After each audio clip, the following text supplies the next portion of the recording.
Mikey. Happy Tuesday, Mikey. Good to see you, man. What's up? You know what's up, Mikey. We got 6 entries left in Circa Survivor. And good news for us is we got a little taste of some of the action. We've kind of been, trying not to jinx it for a few weeks now. But we gotta win in peace, I think. Juicy Coochie can scoop this thing. Of course, it's not Mikey or I's like personal entry. My go Gabe entry has been out for a minute now. But Juicy Coochie, we got a little taste in preseason, and now it's here. It made it. So game winning drive, dude. It's kind of like does it count as calling your shot when you have a piece of an entry that's in the end? I guess so. Game winning drive. It's kind of wild that there was a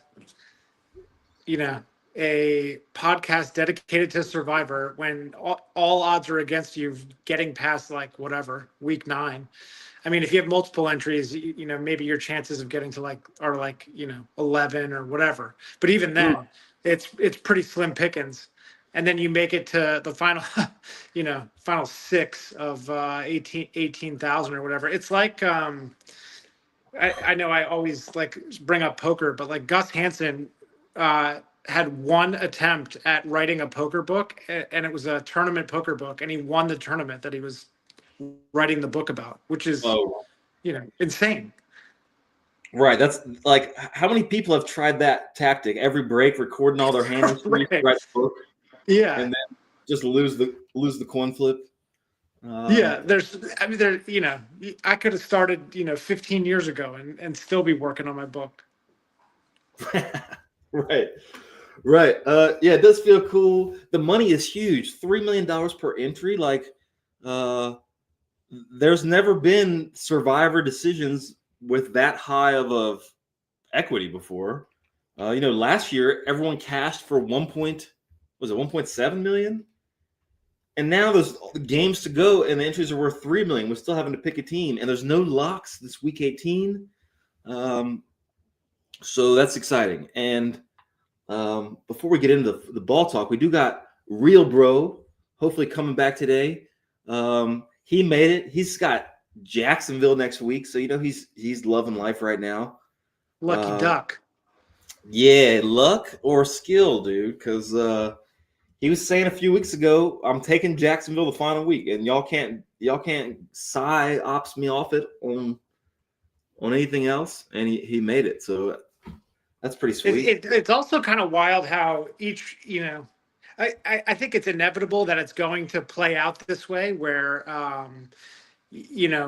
last week we had a situation where, or I shouldn't say last week, the Christmas games where it made sense for you to be on the opposite side of a favorite in that situation, given the amount of players left, and it's just kind of bizarre that it shakes out that way. And then we'll probably get into it with Bones more, but the way that it shakes out now with the 6 players remaining and the teams that each one has available makes it, it's sick, man. We're probably getting 6 islands on the last week. 6 individual team versus other team, on different games. Not saying it's definitely going to be that way. There's some spots people could overlap. But you do kind of want to be on that island when the money's big. Obviously, island, the win percentage matters. It's a lot different being on a -12 versus, it looks like one of the entries might be on Tampa Bay. That's an island, but it's not like you're loving it. I haven't seen other people announce it yet. I know it opens. I guess the picks open tomorrow. But I don't think the announcing stuff really matters too much this week. If you just look at every entry and then just look at the biggest money line, they're probably picking that. I think one player has a few decisions where that's kind of interesting. If they try to join someone else, they try to go for an island. I don't know. It seems like we're getting 6 islands though, Mikey, after going through each of these entries, which that in itself is bizarre and wild. yeah, I mean it's awesome. This is the best Survivor season there's ever been. Like obviously there's all these cool things that have happened. The Thanksgiving dog sweep, very cool. Yeah. And the Christmas forcing people to be on two sides of the game and like forcing this weird math problem that Survivor has never seen before. I don't think there's ever been games in a big Survivor pool where, you know, that where had a setup like that. Favorites versus dogs, but which dogs do you pick? Right. Yeah, like where jumping ship only makes sense if everybody jumps ship. Yeah, some bizarro stuff this year.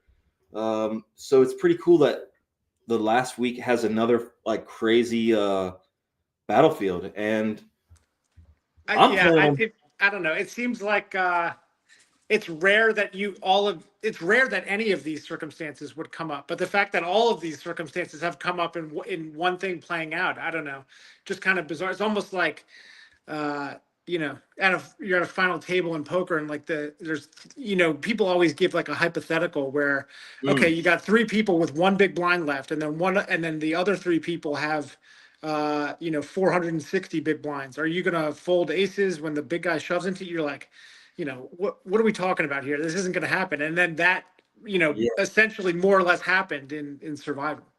Yes, like every season has the crazy thing. Like no season has dodged the crazy thing, and this year had them all, and it had the most people experience them, and it had the most people like last a long time.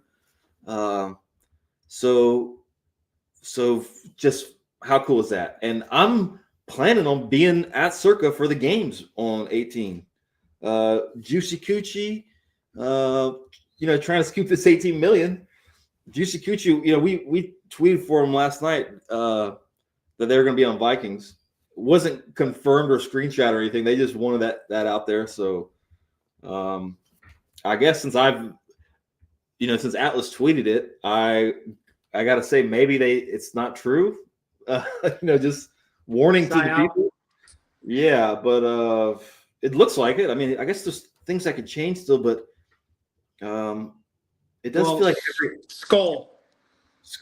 Yeah, it feels like every entry has their kind of pick made, and I'm excited about going to Circa. And I have this thing in my mind, Mike. I'm not sure what you think about it. Like you don't want to be, or when it's winner take all, and the payout goes from 0 to millions. Yeah. And if you're sitting next to someone that you want to bust because it makes your dollars go up, like you're not supposed to cheer against them, right? That wouldn't be cool. It is kind of a weird. It is a weird scenario. Very. There's no second place money. Like in the main event, someone gets second place. You're like, yes, that guy lost, but he's fine. Right. So, I don't know. It is a little wacky because there is like some level of camaraderie with the fact that you've made it this far. And, I would say most people have contemplated or, probably effectively put down some sort of hedge at this point, especially. So it's hard to imagine someone is literally betting $3 million on the money line, with no concept of locking any money in. I wonder what the biggest hedge week 18 has ever been. If someone ever took all the money off the table, or someone even went too far, they're like, I'm stuck on the Vikings. They're not winning this shit. He's gonna be down if he wins Survivor. Right. We have this guy that in my poker game that will bet sports, and he'll take some long shot. Let's say he takes like Redskins to win the Super Bowl and they win the first game of the season. He starts trying to cover every team to lock in his $1.20 or whatever. Right, but it can't. You lock in no profit that way, right? Yeah, well, you end up with like $6 after having like a 70-1 shot or something. Yeah, I feel like that's happened to me on the Coach of the Year market a couple times, but I've seen other people get caught up in this on Twitter this season, so I felt less fishy. Because you get like a coach of the year bet week 3, and you're like, it's definitely going to be this guy. And then by week 8, there's 4 new coaches that it's definitely going to be, and it gets expensive trying to corner that. Maybe you need to build an atlas just for coach of the year market. I think people might like that. Just completely pivot. I don't know what it would look like, but there's a lot of these future markets, whether it's the coach of the year, MVP stuff, where people are looking at them all year, and it is kind of like a world they're kind of putting their head in. So maybe it could use its own website. I don't know. It's always stuck out to me.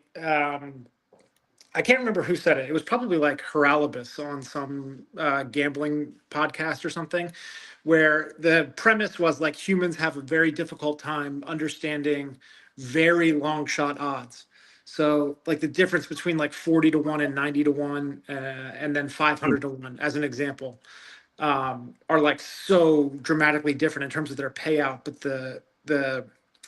the difference is relatively minuscule, so it's hard for us to wrap our minds around. Just going from like 65 to 1 to 83 to 1 is like, very hard for us to conceive.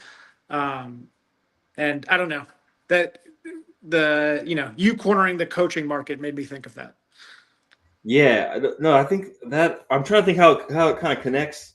I don't know an exact example, but just in my brain, that stuff, the concept you just said, is like why I'm always drawn to the stuff that has a big payout, right? Like, yeah, there's always that study. I've seen this reference. There's a million different studies on rats, and whatever agenda you have, you can find a rat study. Yeah. So there's at least one rat study where the rats love pulling the slot machine button or whatever and having a chance at maximum food. And I'm sure there's ones that dispute it, whatever. But that's how I approach all the gambling stuff, all the wagering stuff, or the skill contest where there's big payouts. Is like I'm trying to get the biggest payout, like that rat I read about. But it's hard. I mean, there's a fine line. There's a balance between. Yeah, like just in general, I think our minds are wired the same way in that, like, there's either something could be plus EV in 2 different ways. It can be 10 to 1 when it's supposed to be 4 to 1, or it can be minus 1,000 when it's supposed to be minus 4,000. And those are both profitable bets, but one requires you put up 100 to win 1,000, and the other requires you put up 1,000 to win 100. And I don't know, I'm much more on board or inclined to be happy about the 100 to 1,000 rather than laying 1,000 to win 100, even if they both have the exact same expected value. Yep, I hear that, and like it's why Survivor works, right? Like, what if they made a contest where it was you'd land 1,000 to win 100 every week? It wouldn't grow. It wouldn't do very well. It's like, yeah. But Survivor, you see 1K into 18 million, and really, it's still live for one person to scoop it. It's really. Let's be honest. Yeah, okay. It's like less than 0.1%, maybe. It's pretty small, right? Depending on where the odds. Yeah, I think you might be right. I mean, just put it into a parlay, a 6-game parlay. Right. So it's probably not going to happen, whatever. But the idea of having $1,000 to turn it even into 3 million, it's like as alive as ever. Like it just takes.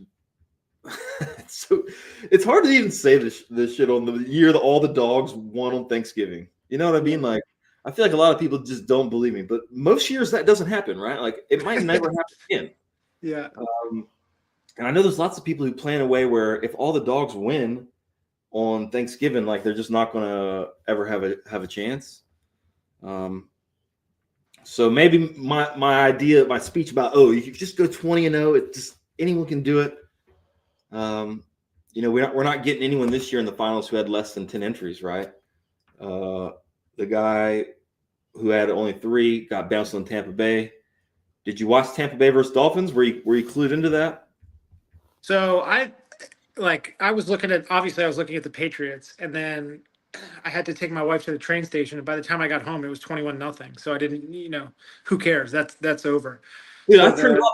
It was boring, man. I couldn't watch the dang Patriots win anymore. yeah, I mean, they're still scoring touchdowns. The Dolphins, it was like that was, and also because it was 3 entries, so you're like, Yeah. this is much more lively. The anti-route is much more engaging than the watching 43-3 or whatever it ended up being. Yeah.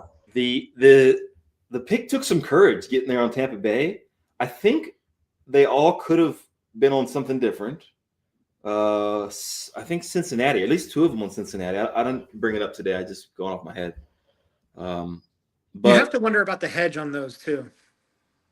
I mean, I should hope that those people walked away with something. Well, okay, Mikey, let's say you solo entered it all the way to here. Yeah. Are you betting the money line and the spread, or are you mixing it up? That's the other thing is like, I always feel like in these games type situation, like these scenarios, I always felt like I would always ask my longtime buddy Phil Galfon like what he thought about it, and it always seemed like he had the right answer, and like my initial inclination would be like, why not take the spread and try to hit both, especially if it's I guess it doesn't matter because the spread is the spread, and like the chances are that it's gonna it matters when the risk, like your life's risk curve directly matters with what you choose, whether it's the spread or the money line. I think my inclination is to go spread in those situations. You want the double win, especially if I can get like 10.5 or something like that. I'm always a sucker for like the general notion in NFL that no team is like that bad, and like anything over 2 scores just feels like that. That always just feels like a lot to me. right? Free money, not a lot. Right. I know what you mean. Hey, and that also one of those before Christmas was Houston against Raiders, which almost got wiped out, and that would have knocked out RealBro. And I don't think we brought it up at all last week. I just like that. That's one of the main things I wanted to talk to Casey about last week was how just the feeling of knowing you're on the lock and it not being locked because all of a sudden Ashton Genty's got 200 yards and whatever. But hey, maybe he pops up any minute now. The Tampa Bay Miami one was kind of extra sick. I'm not sure of the word, but like there's something that happens when you have a quarterback who hasn't won a game ever. Yeah. And people start thinking like, oh, he can't win. Oh, we got Casey right here. Hey, Casey, welcome back, man. What's going on, man? Hey, nothing's going on, dude. Congrats. We were just talking about Tampa Bay and how, that feeling of like when you have a quarterback who doesn't win. This happened with Tyler Shuck earlier this season too. He lost the Rams, and people were like, "Oh, he just sucks. He's one of the worst." And people just assume he's the worst until he wins, and now like everything changes about him. I think that Miami quarterback might have shook people up a little bit the other day. Ewers, Austin boy. Say again? Ewers from UT. Oh, dude, your sound's like you got crazy sound for a second. Hey, Bones, can you just say what's up? Yeah. Hey, what's up? Better? Hey, yes, a little loud, but a little feedbacky. Yeah, guys. So we had game winning drive the first few weeks of the year. We had some serious audio issues, and I've been running a network cable from my modem to my office, and you're supposed to get like the Wi-Fi extenders and stuff, but I've been staring at this cable hanging over my living room, like kind of tied up all year. All for you guys. And I can't wait to tear it down today. It's like my big move after this show. I'm just like getting rid of the Ethernet to my office. I think the thing with the backup quarterbacks, to go back to that, is that obviously it's going to be hit or miss, but like there's some that you look and like they're up to the task, and then some that you that come in and it's just like, whoa, this is like a 0 out of 10. Like I think I've brought it up in the past. I've probably brought it up like 3 or 4 times. That Peterman dude for Buffalo, that game when he threw like 9 picks in the first half or something. You just like you knew he didn't have it. And then there was I thought about this the other day. That guy that came in for the Broncos that played wide receiver, but he played quarterback in college. This might have been like 4 or 5 years ago or something. And that was like, a game where like all the poker players, that come out of the woodwork for bets like this. Hold on. I gotta figure out what game you're talking about. You're talking about Tim Tebow? You're talking about No. It was after that. There was a game where like the 3 or 4 Broncos quarterbacks were all injured. It might have been like 3 of them had COVID, and then the next one got injured, and so this guy was a wide receiver on their practice squad. And then he played quarterback in college, like a little bit, and they put him in there. And like his total pass, I think he threw for like 1 yard, something Mine's like wild. 17. Yeah. I remember the line being something outrageous to where no sane person would bet it, unless you realize that this person cannot throw a pass in an NFL game, and then it makes more sense. Like he literally had a hard time like releasing it and not having it like completely go sideways. It's hard, man. It's a hard job. So, hey, this weekend, Casey, you're going to be at Circa. Whoa. It's going down. You got some buddies there? Are you guys going to be partying? Are you going to be nervous? You're going to have be racking your brain? Or are you going to be letting loose, man? What do you think? So we have a game on the early slate, just like you guys. By the way, congrats. Hey, I missed like the first few moments of the show, but congrats. I've been rooting for y'all for a while now, and it's been cool to sweat along. So. Hey, right on, man. The game-winning drive. What a name. We nailed it. And look forward to this weekend, this Sunday, man. Because I'm trying to get some merch going, dude. I've been on the phone all over on Alibaba. You better get it together quick, brother. Give me some Atlas gear and I'll wear it in the winner's photo if we get it. Dude, all right. I'm trying to get some good shit. So sounds good, man. So we're in the early game like you guys. So there's not a lot as far as like active hedging goes. Like we're not really gonna have to keep up with the other games to kind of measure out our hedge or anything. We'll probably have an idea going into it. Might have some opportunities to live bet, and then maybe in the late game might get to fire a little something here and there. But for the most part, I'm gonna be reasonably sober, I guess. Sober enough to get stuff done, but we'll be partying, and it's mostly at this point like we have, at least me personally with my piece, I have a number that I want to hedge, and I'll still have 6 figures or whatever on every single game, but it'll be a fun sweat. Yeah. So were you doing that at Circa this past week? Did you set that up or? No. I'm going in tonight. I'll get to Circa, and then I'll either use Circa or some non-casino people. I think, hey, you got to throw Circa a bone, man. Throw him a bone. Absolutely, I will throw Circa a bone. You can bet you should bet at least bet the tie with them, right? Give them some tie action for sure. Yeah. Hey, Benson and Derek, I got you guys. I'm getting everyone betting tie for you. And maybe if we get enough of these, it'll actually summon a tie, and there'll be some real tears, because you got to think, if people are hedging on the money line and they don't cover the tie, we might get some real pain. Some real pain on you guys have a hedge in mind? Or you just gonna raw dog it? Well, I think because it's not my entry. I'm gonna do my own thing, and I think the people with pieces are just gonna do their own thing, because it's also pretty fun to do that, and especially at the live betting angle, it might be hard to get your buddies on the same page when the live bet stuff. It's all the live bets I've done in my life were based on gut feel. So I don't know if I can get buy-in on everyone on that, but I think it's kind of cool that everybody can kind of measure their own risk tolerance or whatever, and they can have whatever they want on, the money line, the spread, try to hit middles, whatever, the people making the decision on the account, they all make the decisions for the most part. But like this is the week where everybody can do with their share what they want to do. If they just want to gamble their balls off, if they want to like lock up some money, everybody can kind of measure it based on their own taste, which is, I think, is pretty fun for everybody involved. Even if you have 1%, if you have 10%, if you have 50%, whatever, like you can kind of control what you're gambling for in the last week, which is it like makes you feel like a pro. Like if you're not a pro, but you're like in on this, and you're like, oh, I got 5% of this entry, and I'm going to do a little of this. I'm going to do a little of that. On Saturday, I'm going to bet on this team. Maybe betting Tampa Bay. I guess if someone picks Tampa Bay, there's some room for that stuff. Have you seen an Atlanta line out yet? I think I saw 3 this morning. Yeah. Okay, so it's about the same as Tampa.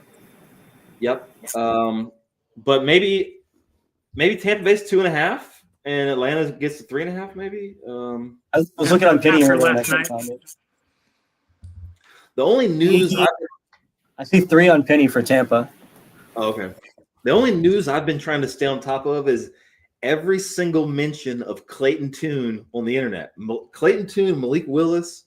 I know I'm keeping tabs on them 24/7, guys, to see if because I guess if they both get sick, maybe Jordan Love would come back. I don't know, but maybe it's not even worth thinking about. It's just we've had Survivor Madness all year, Casey. I think they said Peterman's going to start if those two can't.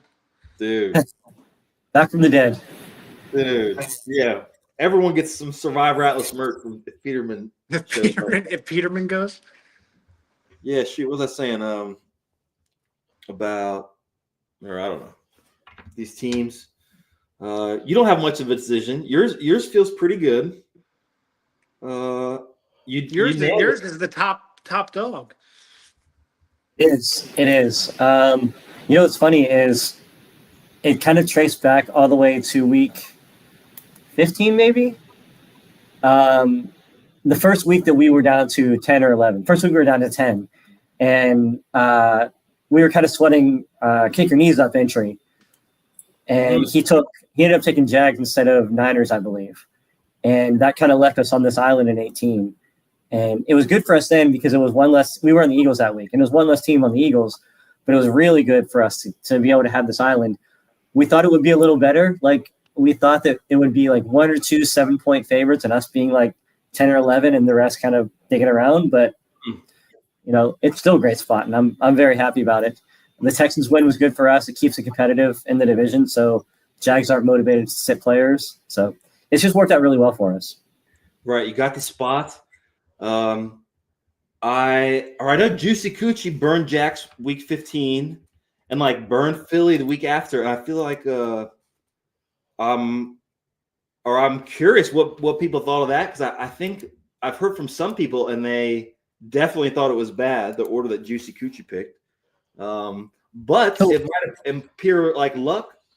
But now a week 18 spot has appeared. Yes, I was just going to say that. It's like the seas parted, because if you look at this exact game prior to the situation occurring that has to cause it to become what it is. It's like, essentially in like week 4, this game would have been like Packers -7 or something like, something along those lines or whatever.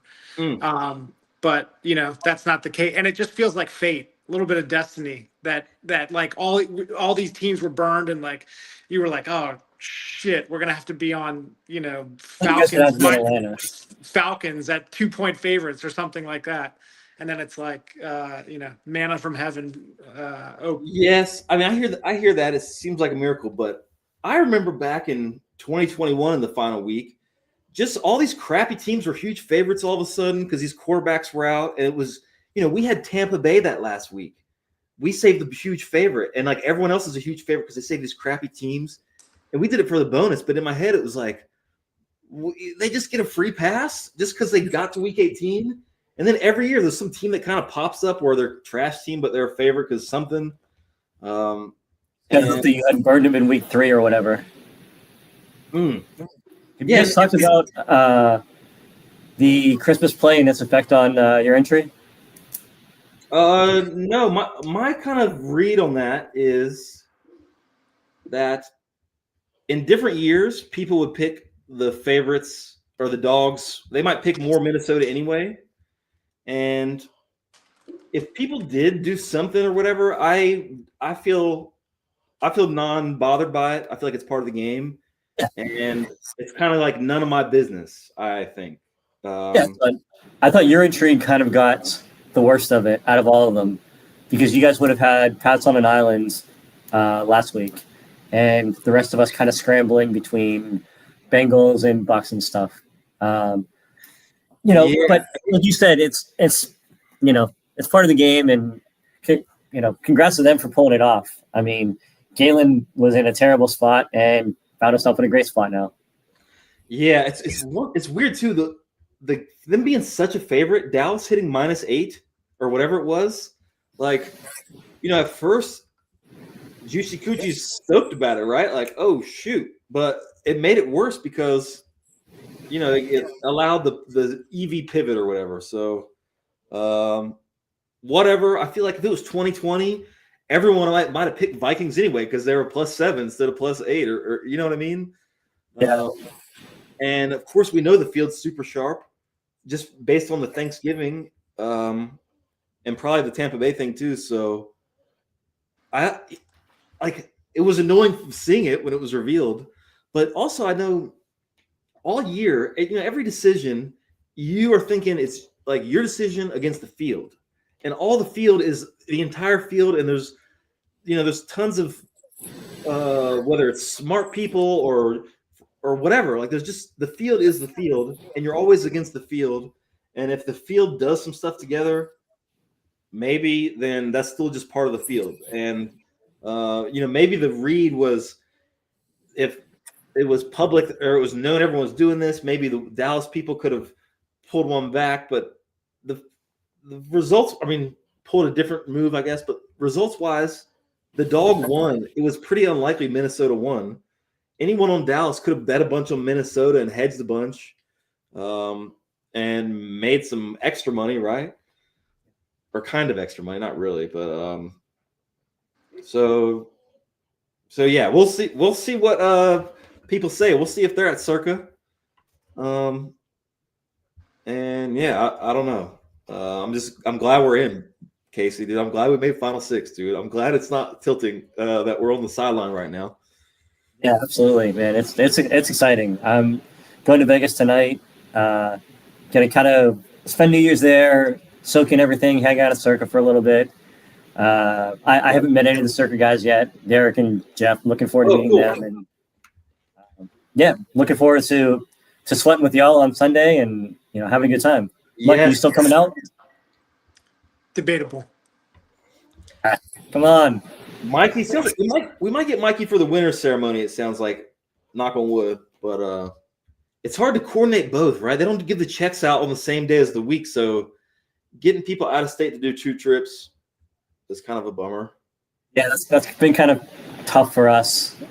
People are debating whether they want to go out this weekend or next weekend. I'm going for both. I might just hang out in Vegas for a week and right.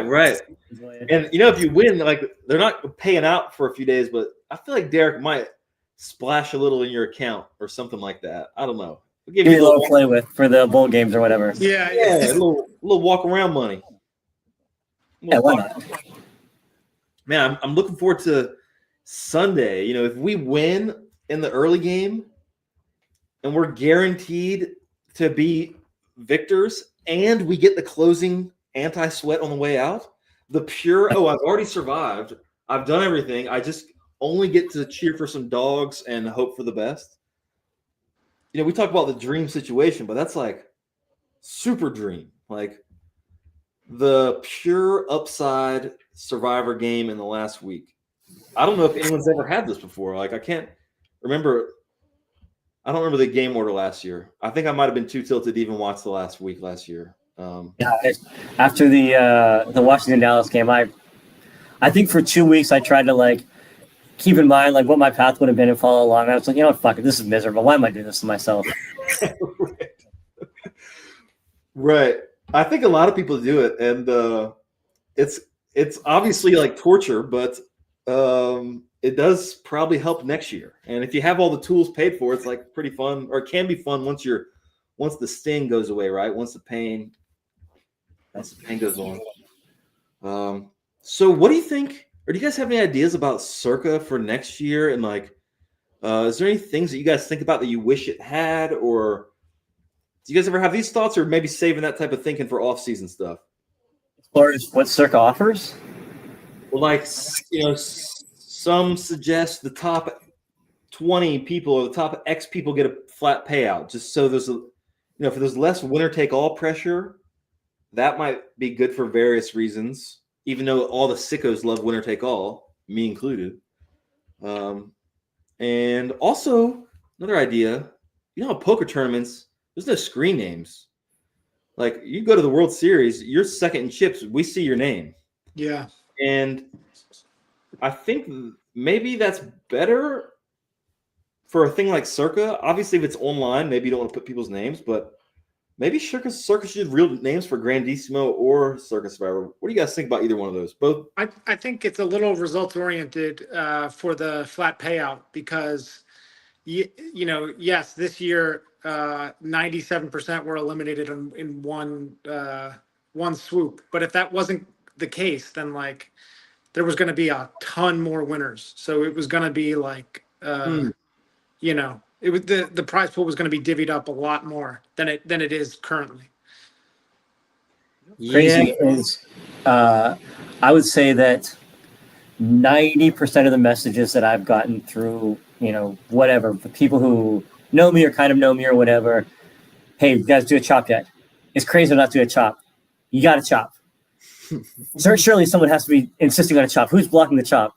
And like I try to explain that like the entries are worth different things to different people. Like, I'm not going to chop with the worst entry. Like, I'll find ways without giving you 200K in EV to manage things. And for people that are down for this shit, like, that's an absurd concept because they just want to like lock up some amount of money. But for sickos like us, and I heard you using the rat example earlier, is like, I'm there too. Like, give me the whole fucking 18 and, everybody else can play for it next year. It's week 18, right? Like, when there's multiple weeks left, the future variants can be extra annoying, having to solve for that stuff, having to just have that stuff in the balance. But with 1 week left, like, what is the point of a deal? I think maybe, like, obviously, if people want to cooperate and find islands, maybe there's something there. It seems like there's not, because everyone should be on their own island naturally. There's a little element of like Survivor to it, like Survivor the TV show. Oh, more especially Christmas. Yeah, that was real Survivor shit. It's never happened that bad in Circa Survivor before, right? No one's ever taken it to those lengths. It's no surprise too, because once the money's so big, people just like can't help doing it, right? They just want to. Oh, I can just try this. It'll make me. And it's fair, It's like it's not like they skirted the rules or whatever. Right, because the rule, like the rules, how it's made today are if you can get the entry to 20-0, that's what gets the payout, right? So yeah, and there's like nothing. There's nothing preventing you from like calling Galen right now and like talking. You can do whatever you want. Okay, here's a crazy idea. This might be a stupid idea. I gotta try to work it in. Like, people. Are we gonna have to block this? Are we gonna have to block this? Or dude, I mean, I might just create a whole new loophole. You're giving this away for free? Okay, whatever. Like, there's no rules against people making deals with their own entries, right? We know this, but there is some rule against deceit or lying or fraud or deception. There's something like that, I think. Like FBI rule, like wire fraud. No, like in Circa Survivor rules, it says something like you don't lie to people or something like that. So, okay, I'm pulling up in the background, but the point is, if people can cooperate against you, you should be able to lie to like fuck up their plan. Does that make sense? So call Galen, tell him, fine, okay, we're taking X, and then like backstab, or just like tweeting a bluff, maybe. Like, no one tweeted a bluff this year. I guess like if you wanted to argue against that or like say that you're not lying, you could be like, at that time we were taking the Vikings. So like, okay, or for you get what I'm I just saying? pulled up. Yeah, people can always deny it was something like that, but for what it's worth, I brought up the rules. Number 28 on the rules: any suspicion of fraud or otherwise dishonest conduct may result. Dishonest conduct.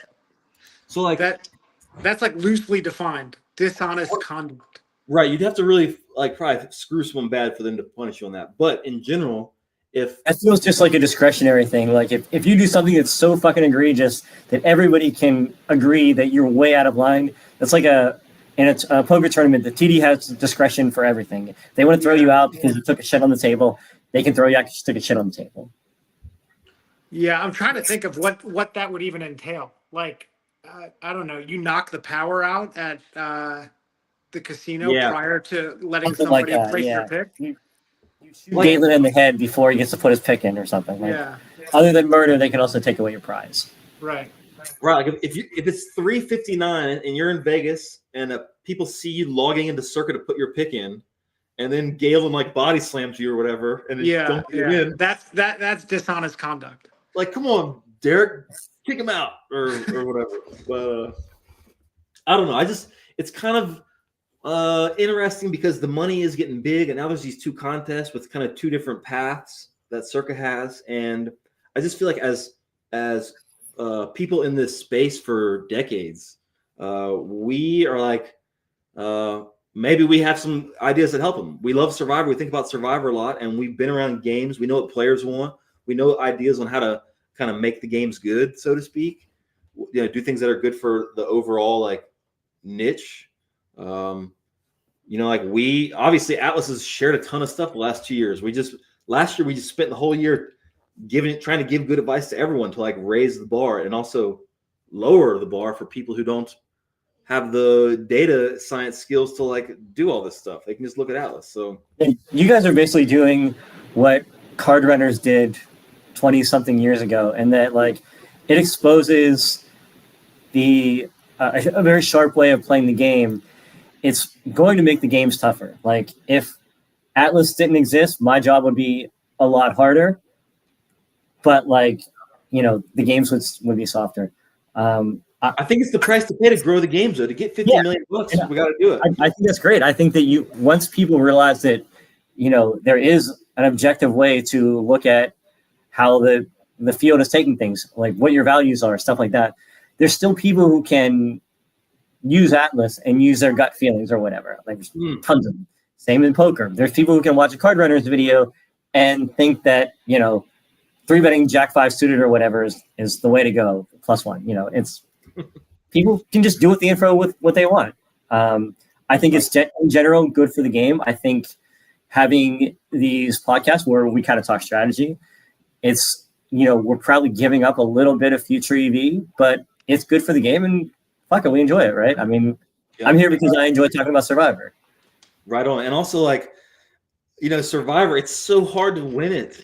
Like, it's not like poker where you can play a different poker game every day and like play people every day and be, there's only one a year that's like that matters, right? And I gotta say, since you brought up the card runner stuff, I feel like Mikey and Phil definitely had some kind of inspiration on us at Atlas over long-term inspiration. Because I remember when the poker guys were making training sites, and me as a winning poker player was like, screw that, like I'm not helping anyone. I just want to stack people all day, and why would I help anyone? But the counter to that is that you got your start on reading 2+2. You had access to literally the sharpest people in poker for years, right? Yeah. You specifically, like that's a massive benefit that most people don't have. Like it's fine to give a little back. It's fine to right. Hey, that was like my 21-year-old thinking or whatever I just shared, right? Like, I think about the world different now, but at the time it was like, no, like why help? But I think a lot of those people who went that route, including Run It Once, I get it mixed up, Mikey. You guys got to clean that up one of these years. Run It. There's so many Run It names, but it seems like all those businesses kind of crushed it, and they all left their impact on the game. I think a lot of it is inevitable. Yeah. So like, Someone's gonna do it. Yeah, card runners did it, but like if they didn't do it, someone else was going to do it. So I don't know. I just think, and same goes for Survivor. Like, if it gets to like 70 million, yeah, the timeline might be different, right? Like, Survivor Atlas has done it this year, and it's really cool and all that stuff. And like maybe without you, there would be no tool that's like this. But like I promise, there would be a tool very similar within the next 3 years if the money got there. Like, how far is Pool Genius behind you guys? Like they were doing something. Eventually, they're going to decide that they want to expand on their product or whatever. You guys just expanded faster. You guys, and you're also doing it with a brain that is, has won Survivor before. That is, knows how to think about things, knows the tools that you're looking for, rather than someone who might not have that experience, right? And you guys pushing it forward, that just grows the game more. Like what we all want to be playing for is bigger pools, right? I want to win 35 million. In 10 years, I want to win 70 million. Like, and that's what we're looking for. And maybe the pool gets sharper. Maybe it's 300 Sean Deebs finding ways to fire 100 entries or whatever. But like the pool's gonna be big. It's gonna be a lot of money. We're still gonna be battling. Yeah, and like people might buddy up with I've always played with my family, or not always, but for 4 years now, played with my family, and I know there's how many other families or groups of friends that are all battling each other, even though like there's like it seems scary, but everyone's jumping in, everyone's putting their toes in because it's scary, because the money's so big, and god dang, there's no house fee. Like what? Yeah, that's the best. I've committed. I've gone from 1 entry to a commitment to 10 next year.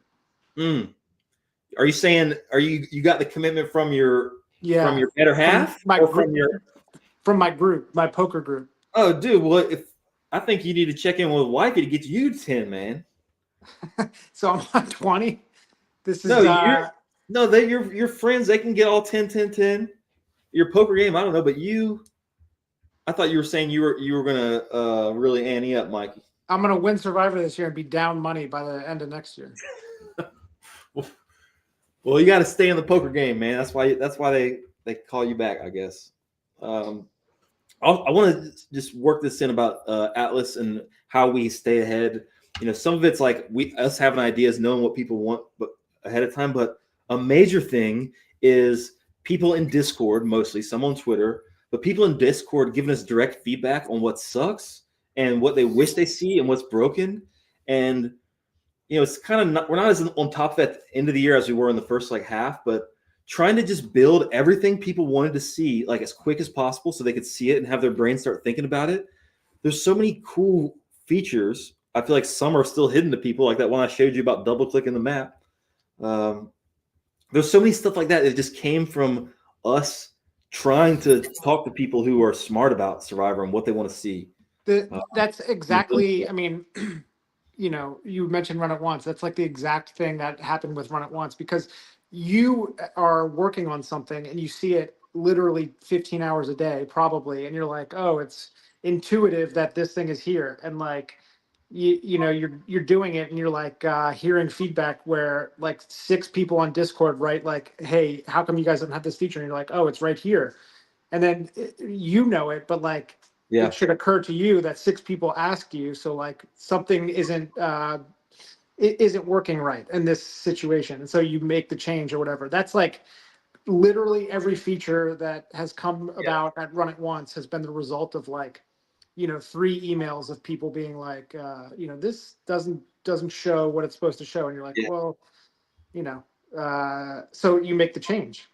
Right. You guys, I don't think we're around the first months of Survivor Atlas ever a few years ago, but it was just a map at first that you could load people's entries into. And, it's supposed to be like Survivor Grid, but on steroids kind of. And I don't know how far into the season it was, but Tony from Last Man Standing, he was like, yo, why don't you make a leaderboard? And now it's so obvious. That is a crucial part of Atlas, showing, just who's what and ranks. And even though it seems so obvious now, it was literally Tony from Last Man Standing who said, dude, this makes sense. And then I feel like that was the first feature where we started getting people who weren't really into maps or planning or EV at all, who came to Atlas just to see the leaderboard. For me, it was the spread displays, because it was so reminiscent to me of SBR odds, which I used to use, like I don't know, probably like starting 15 years ago for like 7 years, where it had perfect columns on every spread on every site, updated basically to the minute, and it also showed history. So that, and then I remember the day that they changed the format to only reflect like US based. I hated that. It was so frustrating, and you couldn't even click like classic view or something. So it basically stopped me from going to that site. And when I saw Survivor Atlas, it was like a breath of fresh air. It was like, holy shit, this was all those years that I spent on SBR odds. It's like coming back to me now. Awesome. And also like SBR and maybe some other sites, they kind of attack your psyche with BS of like, click on some links and here's an article about something that is. It's like the pornification of the website. Right. And of course, I know Atlas has some goofy articles we put up sometimes. Mikey had a little farm survivor, who had a little moonlighting. We put some fun stuff out, but it's all like not supposed to be harsh on the experience. Like we try to put some thoughtfulness into the experience being a nice thing. And at a certain point, the money just becomes too good, I guess, for SBR odds to not just spam, whatever DraftKings links or whatever they end up doing. I like being able to just look at a spread and not be forced to sign up to FanDuel or whatever to see the actual line. Right. And I think you guys are like an improvement over Survivor Grid, which I'm sure you guys used, for a while. They were awesome. And I mean, they still are awesome, but like the fact that you guys are Circa focused is like a huge thing for me, because on Survivor Grid, you can't do anything about the holiday games, right? So it just made it really messy to try to map out your future. Whereas you guys, since it's Circa focused, I can actually map something out without being like, okay, well, these 3 games over here are the Thanksgiving slate, and I have to like add an extra team here and there. Like that's been a huge bonus for me. Did you have any Grandissimo? No. So we actually thought about firing it and thought there would probably be a little too much collusion. And my partner and I are kind of out of the Vegas poker sports betting scene at this point. So we figured that we would kind of not be looped in enough to be able to be too profitable at that. We also thought it would be too sharp, which kind of looking through it this year, that I don't think that was the case. But yeah, we kind of backed off on it. We might fire it next year. Did you mess with any of the other like Splash or that kind of stuff? No.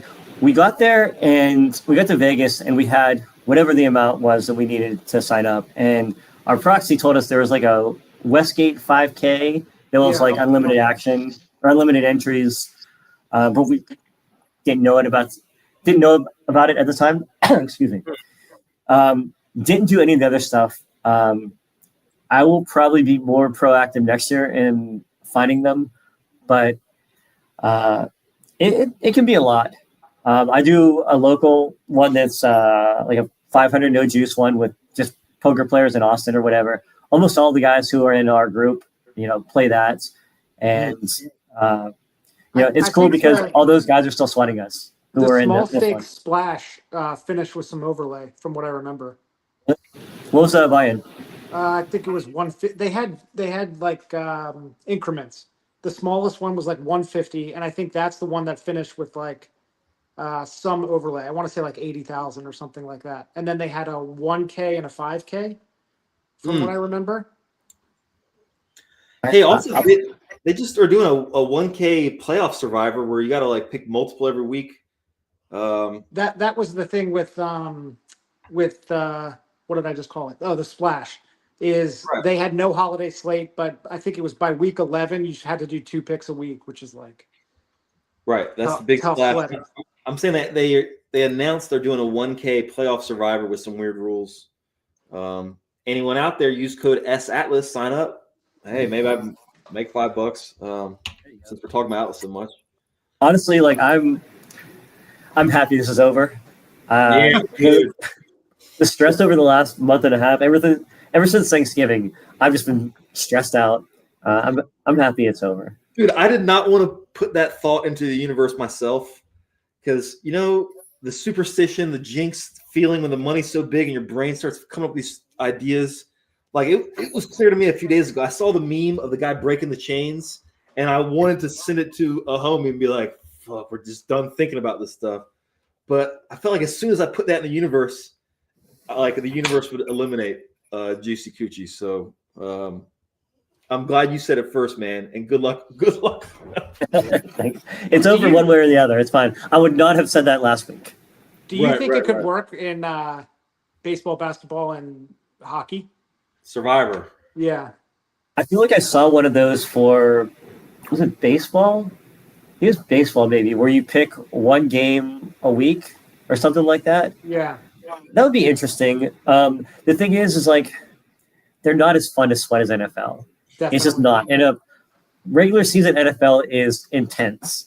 Like, because the season is so short, because it is so violent and impactful, and all the plays are very meaningful. Like, you cannot match that with regular season baseball, regular season basketball. If they did NBA, people just fucking sit out. If they did a baseball one, I get the sense that it would be much more like there'd be much more gamesmanship on the Survivor end of things, because you're not really necessarily caring about the underlying product. I don't think I don't think it has a future. I know people try it with college football, and just everyone survives the whole season because college football. I'll take Alabama minus 48 against Troy. Yeah, you have every week you have a 30-point favorite. I mean, who gives a shit? Yeah. So my read on the next evolution of Survivor, it's not specific, but just like in general, we know this phenomenon of Survivor. It started 20 plus years ago, and the TV show was a hit, and then NFL Elimination got rebranded to Survivor, right? It wasn't called this in the 90s, I don't believe. It was called Knockout Pool or whatever. And Survivor is the force pushing it, and there's all these things that people's brain tap into for playing this and also surviving, whether it's the there's a million things. I could see it working for NBA. But hold on, no. There's no Survivor for anything else. The Survivor as a cultural phenomenon is already on the back end. The word Survivor has already had its generational run for 20 plus years. And the new thing, we're already seeing this, guys, is instead of Survivor, people want more violence. And people are naming things Squid Game now. You guys have seen this in poker. Yeah. You guys have seen it on the actual Squid Game. They make there's more violence, there's more. They make shows about people participating as if they're the Squid Game people.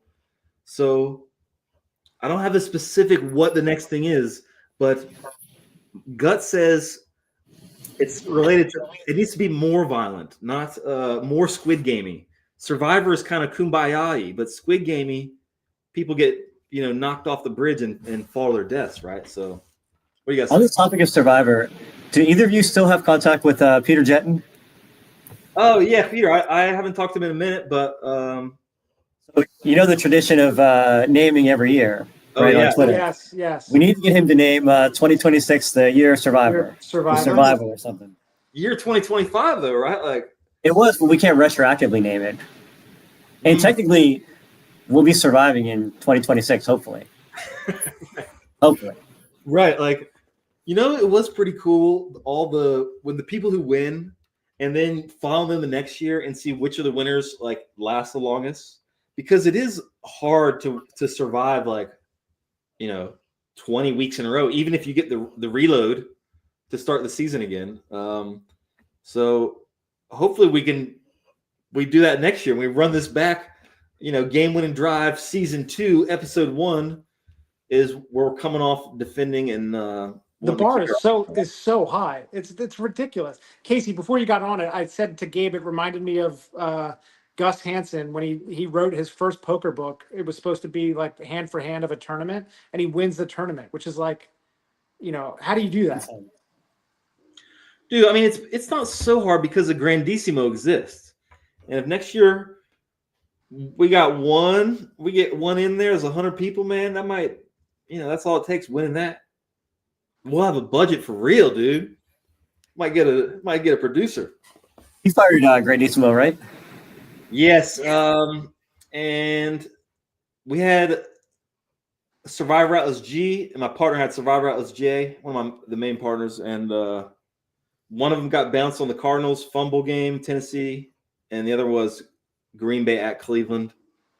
And everyone who lost in Grandissimo lost on some kind of messed up game that was painful. So I'm not even acting like air losses were special or anything. Just that's that's done.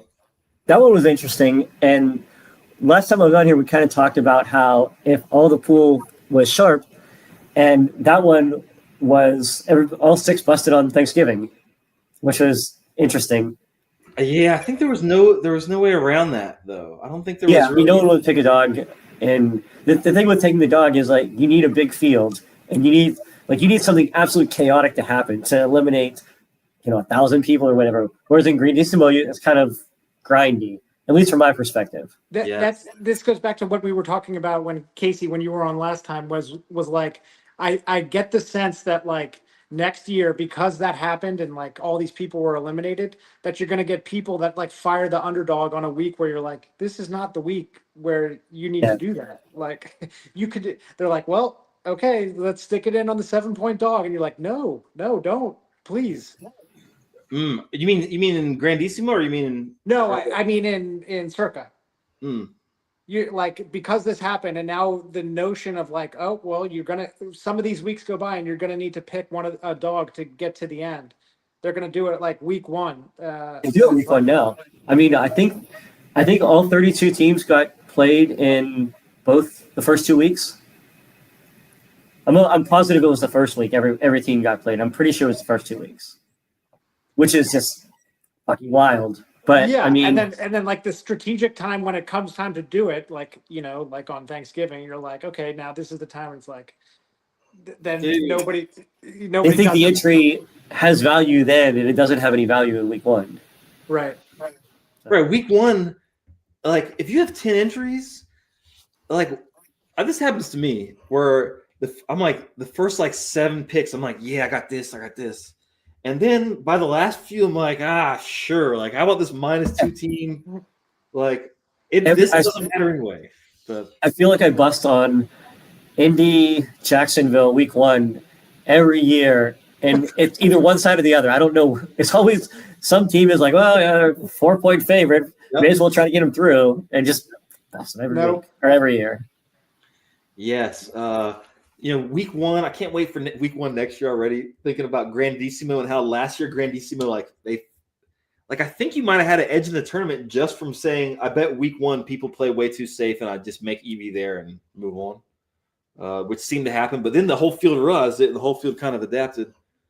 I mean, it also depends on the size of the pool. Like if the pool is, 17 people or whatever, then playing safe is a lot better than if the pool is, 20,000 people. Yes. Such different strategies, right? Like Grandissimo and Circa Survivor, the picks are not the same. And I feel like some people maybe watch this year and wouldn't kind of realize that. And we would say advice or ideas for Circa Survivor, and they would go, oh, that's dumb because I did that in Grandissimo. Well, it's like it's very different. One, you're looking at week 18, and the other, it's like, don't bother. Right. And 13 or whatever.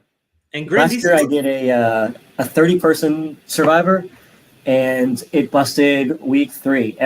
Everybody was gone. The winners were dead. We just started a second chance or whatever. But yeah, 30 people in 3 weeks. I had in the same poker group that had our entry, we had a separate thing that was like 17 people, and I think it was week 5 this year. Oh, that sounds fishy. If they got week 5 this year, man, they probably were a little too chalky. I think. I think we had like 30 something, and ours was like week 12 or 13 or something. Yeah, that sounds more reasonable. So, Casey, we're gonna be hanging out in a few days, man. We're gonna be at Circa. Real quick, I'm just gonna throw something on the screen. Just a little teaser for you, dude. Is it a juicy coochie? Dude, look at that thing. Damn. What do you think? What do you think? You guys signing up for a Atlas hoodie? Got it. I'll take it. A map? I'll trade you a Bluff and Go Farm one for that. It's a full map. That's the I idea. like that. I don't know if we can get the entry on it itself, but that's the prototype. So we'll see if I can get a bag of those at Circa. I'll happily wear one. You guys do great work. Right on, appreciate it. And with that, we're not going to have any more episodes this year. This is it. So everyone has been tuning in all year, just following us or the other players. Appreciate it. And we teased this last week. Next year, we're not stopping. Like we're trying to raise the bar again, and it's really exciting. And I can't wait to be sharing more of it. But first, we got to get this. Got to get this bread. Got to get this bread at Circa, right? So thanks everyone. Casey, best of luck. We're gonna be hanging out soon, man. Mikey, all year, appreciate you, man. And goodbye. Bye.